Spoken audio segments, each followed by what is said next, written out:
dimming of the light in the land of its founding, and the journey to the land of the barbarians. SOF 1332.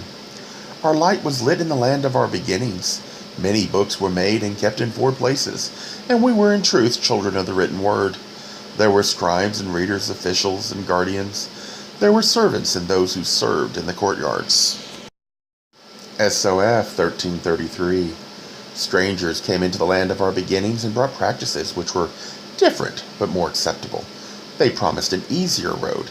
They displayed deceitful marvels, the usual baits thrown to the ignorant. Their hands were heavy against us, and what could we show except truth arrayed in our earthly robes of simplicity? Even the princes turned against their own customs, and the twin priesthoods of the undergods became earthly wise and corrupt. Few were ready to undergo the perils of initiation. No more were prepared to accept the austere life prescribed.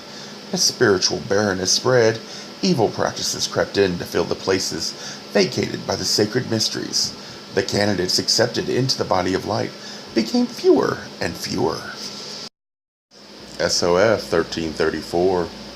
As the name, the Children of Light, is written in the old characters, it may also be read as the Children of the Written Word, and this is the truth. We alone preserve our secrets in this manner. The Children of Light followed a destined course by abandoning their altars in the land of their beginnings and went to dwell among strangers, where many ate at one table. We do not know what befell of their books, for those we have are rewritten. We know the children of the written word went northward after the scattering, but we do not know what were their journeyings.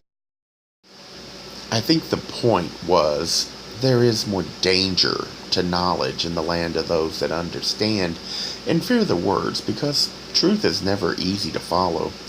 If you understand the danger, you would seek more diligently to eradicate any trace of it. However, in a strange land that they might destroy, but they won't do it out of fear, but ignorance, leaving a better chance that something will survive when the tide turns and people, having suffered enough, decide to once again listen to wisdom. Truth has a tendency to get in the way of what people want. You have to be satisfied with what you need. All too often, what you want would infringe on others' needs. I'm talking about society, culture, countries. Because we have free will, laws that restrict too much leads to frustration and anger in those unfortunate to be in the minority, because all too often their free will must be bound in straitjackets to force conformity to the tyranny of the majority. The sad part is, eventually more and more leaders will isolate, and they will be a minority with all the power given to them in earlier times, when wise leaders, while weak, still understood the difference between what's good for most and what's good for them. They will have no desire to give back what was freely given. They will need force to keep the majority under control. The easy path only starts out looking desirable, but it always leaves much suffering, a bit like placing a living animal in water, then starting a fire.